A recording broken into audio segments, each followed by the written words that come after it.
Welcome back. We're still alive. We are still alive. We're breathing. Still breathing. Our heads are above water. Heads are above water. Get it done official. Welcome back to the Murph Mitise show. I've got a big fat drum. Big fat drum. I've got a big fat drum. Pounding so bad. We're not sure what episode this is because we've done a few. Maybe 7 or 8. This will be I reckon it's about 9. 9, yeah. Could be 8 actually. We'll check and I'll put it in the title. I want to get something clear first before this comes up. I didn't mention this to you in pre-interview chat. Yes, Adam beat me yesterday at basketball 1-on-1. That's right. Use your government name. Use your real name. You can clear that up. And now we can begin the conversation because that was going to come up at some point. We're also going to clear up, I'm never taking you on in soccer. You will not see me with shin guards on a soccer field. Alright, so there we go. Murph stays at 1-0 for life. Yeah. I'm hanging my boots up. Yeah, We're done. we are going to do a 7-game spree though. We have to like a best of 7. Then we should have a gym competition where you can dominate me in deadlifts. Yep. And then I'll take you in upper body. I won't even compete. You can just lift your max weight once and I'm out. Done. We've all got our thing, right? We've all got our thing. Yeah, and mine is lower body. Peaches, right? Peaches and field sports. Peaches. New hashtag, right? New hashtag. It goes moist and crunchy. Don't ask about that one. Wait, if you want to know, go check episode 3. Jenna McCormick, anyway. Jenna McCormick with that one, moist and crunchy. It's in there. Now, we've had a bit of a hiatus outwardly, publicly. We haven't really put much out. So today is the 28th of November today. So wow, really? Yeah, right, yeah. Shit. To put things in perspective, we've had a couple of weeks. I don't know what our last one was that we posted off the top of my head. Yeah. I can't remember. But in that time, we have done a couple of podcasts that we haven't released. One of them was when the bullets came down. We did do one with Hodgie. Sore subject right there. Yep. They did us two times in one weekend. They did. And Hodgie did enjoy it when he was here. You could just see the emotion. I was sitting right there when he got like hit or got a cut and he walked off. I was like, boys love and laugh right now. Yeah. So thanks, Hodgie. Thanks for that. So we did do an interview with Hodgie when he came down, and immediately following that interview, we realised that half the interview was deleted of our technical equipment. Yeah. But the good news is, the better half is still there. We still got a bit of half the interview. There were the 2 great halves. So Hodgie, 2 great halves. Yeah. And we want to get you back again. But the better of the 2 great halves, we still have, and we will. We will post. So we're thinking we'll post it in like almost like 5 or 10 minutes of increments, and then we'll work something out. So for you guys out there, you will see that interview. And then I went away. I went to Newcastle. Yeah. And then I got back and I had no voice for 4 or 5 days. And I had uni exams. Then you had uni exams. You had your presentation as well. Presentation for ASCA. Yeah. And then you've been doing a lot of stuff with the boys. Yeah. And I've been doing a lot of stuff with my boys. So we're going to try and make this more consistent from now. Don't hold us to it, but we'll try our best. We'll do our best. We're busy people. There's a lot on our plate. Shit on. That's how we roll, though, right? Yeah. That's what we do.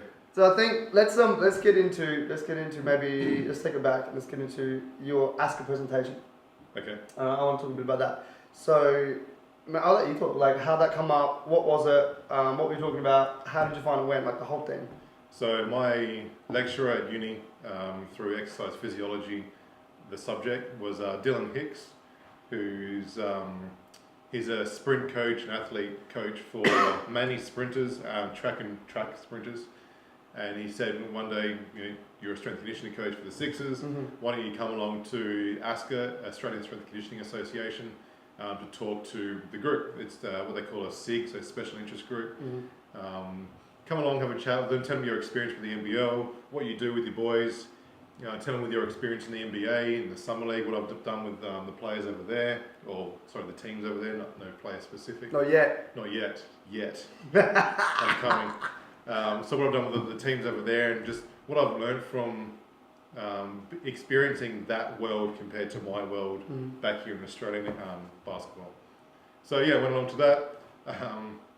I'll tell the embarrassing part. All of it. I feel was embarrassing. And everyone's saying it, no, it wasn't, but I still feel maybe I'll let myself down a little bit. So I rocked up not knowing exactly who I'm speaking to. I'm thinking they're just maybe a bunch of kids, 18 to maybe 25 who don't really quite know what they're doing in the world of strength and conditioning and want to become a professional.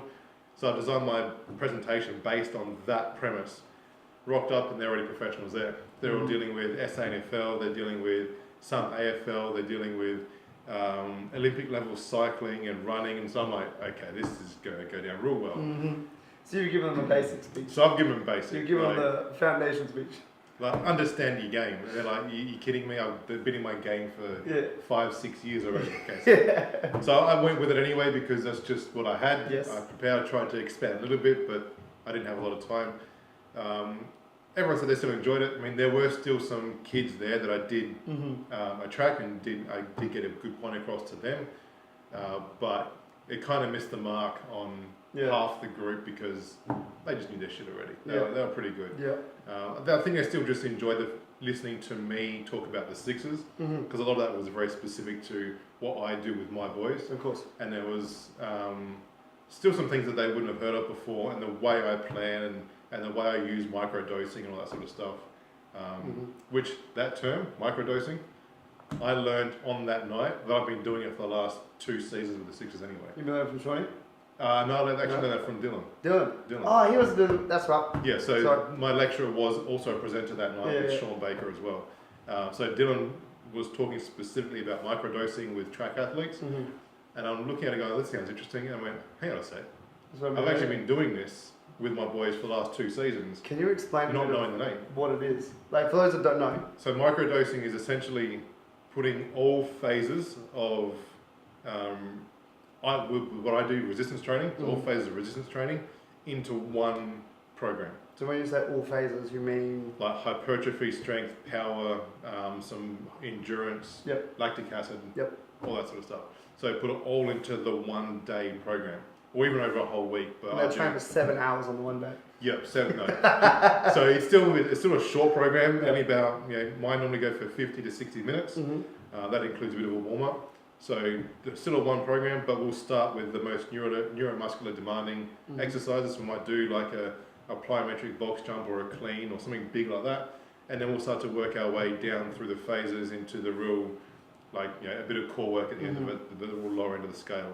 So we've hit everything, and basically what that does is it keeps all the spinning plates going all the time. So not one point. So because if you do a whole phase on hypertrophy, let's say, you're going to lose some strength, you're going to lose some power, you're going to lose some endurance. Move away from hypertrophy, you go into some power, you're going to lose some hypertrophy, some more endurance, and so on and so on. So you've got these plates that are almost falling off. Whereas if you do microdosing, you're always spinning them the whole time, so you get that nice maintenance throughout the whole season. It's a real season-based thing. Not so much pre-season. Definitely not off-season. That's where you do a specific program, specific phase for a whole program. But microdosing, I found, has been brilliant for my during season workouts. And I think the big question with that and that people might have next is that, okay, well, aren't you losing some strength, some hypertrophy, some power, some of this, that, because you're not spinning plates as high because you're not specifying. There's no specificity. So how do you find that, and how have you then accounted for that if you need to within that program? There's, as I said, so microdosing is everything at once, but you can lift the ratios of everything. So you might go in the first 3-week block, I normally go actually 2-week blocks.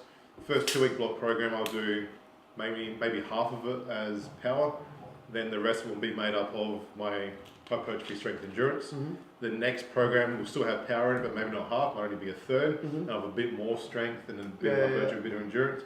So that's how I'll keep them still balancing at a reasonably high level. Of course, you're not going to have the same pre-season athlete as end of playoff athlete. You can't do it. It's just overworking the player. You're going to get injuries. You're going to have a drop off. Hopefully, it's as incremental as possible, as insignificant as possible. But you're going to have a drop off of all performance attributes as over fatigue, a season. As season fatigue. Yeah, exactly right. So they're not going to be the same weight, they're not going to be the same size in muscle, they're not going to have the same, even fitness levels are going to drop off due to fatigue. So all we're doing is trying to keep those plates as high as possible throughout the season. So then, okay, so you're doing this here. Do you know about any other NBL coaches that are doing similar stuff, or from what you've heard, do they tend to go more block periodization? I'm unsure. I don't know. That's something I can find out. No, I would like to know, but I don't know. Because microdosing as well, when I think about it, is something I've been doing with my athletes for about 4 years. All my girls have been doing it. Yep. But because first of all, you can't tell girls you're straight up going to be hypertrophy and strength, and they're like, no. Yeah. Right? But like adding elements of that through, I think it's super powerful. Super powerful. Yeah, absolutely. And then you have those blocks where you are going, off season, pre-season, where you're really looking at driving certain attributes or improving certain attributes. So I think it also reduces fatigue doing microdosing too. Definitely. Because if you do a whole phase of hypertrophy or power, that's really neuromuscular demanding. So really neurally demanding. So they're going to have a big fatigue from that. Whereas if you go, okay, only half of it or even a third, then we'll do the other part of some endurance work. It's not as demanding on the neural system, so you're not going to have that full fatigue lapse afterwards. Yeah. So I think that's even a better way to monitor and to maintain fatigue levels. Oh, definitely. I also use it from a, I would say, more like a psychological perspective. With the female athletes that I've got, right? They don't want to come in and do just lifting for an hour. Yeah. They want to come in and do power for an hour. So I use it as that, cool, well, you've got these breaks now where you're going to be doing, say throw a med ball around or do some box jumps or whatever for the first, 10, 15 minutes. Yeah. Then we go into a bit more of a strength phase where they can see, there's only like 3 sets or 4 sets or whatever it may be. And then from that, we then go into I tend to go more integration work and core work at the end. So within the session, we're like, oh, cool, we've only done like 20 minutes of this and 20 minutes of that, 20 minutes of that, rather than going, it's a heavy lift day. Like sometimes we will do heavy lift days, like they're necessary. But just in regards to managing the motivation and I would say the values of the girls and knowing what they kind of think and how they want to go. Like that's how I'll actually change that and throw that into my periodization plan. Yeah. And I found that works really well. Because athletes get bored quick. Super bored. Super quick. Yeah. So it's good to have that complete variety, even within that one day, so it's always something different. And that's why I also change up every 2 weeks. Yeah. If I do a third week, they're like, fuck this again. It's only 3 weeks, it's only 3 sessions, but if I change every 2 weeks, the first week they get it, second week they know it, they can do it again, third week something different again. So would you change within that 2 week block, does the session stay fairly similar? Or what, if not, what things are you changing before you get to that third week? Within the 2 weeks? Within the 2 weeks. It's exactly the same program. I will only make adjustments in the session if I need to. Yep. So based on the loads, like the acute chronic ratios or little niggles that may have popped up or like more minutes throughout the week. So like Sobi and DJ normally play high minute games, even Ramon, I'll come in and say, okay, do exactly the same intensity, same exercises, cut 1 set off everything. Yep. So they're still achieving what I want them to achieve. They just have a lower overall load, player load at the end of it. And then the third week, then when you're changing that program, how significant is the change? What are you giving them? It's not a huge significance. It's not, you're not going to go, well, that's a completely different program. Yes, the exercise is different, but they still follow my protocols or the well-known protocols of all the push, pull, bend, twist, lunge. They still have all of those in it. They still cover all the multi-planes. Yep. All of that's still in the program. It's just different exercises, different names and that sort of thing. Every now and then, I will throw something completely different in there. Completely random. Like it might be just 1 or 2 exercises. Just to make him go, fuck Murph, you're weird as shit. What's this? Are you going to pick your most recent weird as shit one? What's that? Is the old, I don't know what you call it. The old rolling press on the the push recovery? Push recovery. Yeah. I love that one. It's great. I fucking love that one. I haven't used it with anyone for years, but I see you doing it like, yes. And you're talking about Demetrius coming in. Like, what the hell? So I had Demetrius Congo, our new import, come in, he's played 2 games with us now? 2 or 3? 3. In his first session with us, I'm like, okay, Meech, this is the exercise. He's like, what do we do? I said, lay on the ball, do this, bang, like this. He's like, okay. And just the whole time the look on his face is, what the fuck am I doing? This is not a bench press. This is not what I normally would do. All the other guys know my shit by now. Like, this is just Murph doing what he does. And there's a look on his face was, this is just weird as shit. Now we're 4 weight sessions in, he's like, okay, now I know what I'm doing. There's a purpose behind it. Yeah. And I think he's enjoying the change as well, just like feeling some different muscles. Like I said in our very first podcast, just feeling different muscles and going, okay, I'm starting to learn a few different things here. And I guess it's that challenge that makes them think differently, which now gets a step up. Oh, definitely. And you can also, when you throw those things in as well, you can also you incorporate it as part of a loading strategy as well. Yeah. You know what I mean? Like, cool, we're going to be doing something completely random, but then you go, okay, well, that's because we can also reduce a load here, we need a bit more here, and add that part into it. You know, one of my favourites has been the floor press. Yeah. I love the floor press, but it suits so many different purposes because I'm using it as an iso like hammy glute contraction, but I'm also using it to limit range of motion in the shoulders, but I'm also using it to get a bit more decline action as well. Big bang, everything. And I'll just like lay here and do that. And I don't, like, yes, I still got to coach it, but not to the same extent that I would have to like a bench press. Yeah. You know, when you're looking at a lot less technical. A lot less technical.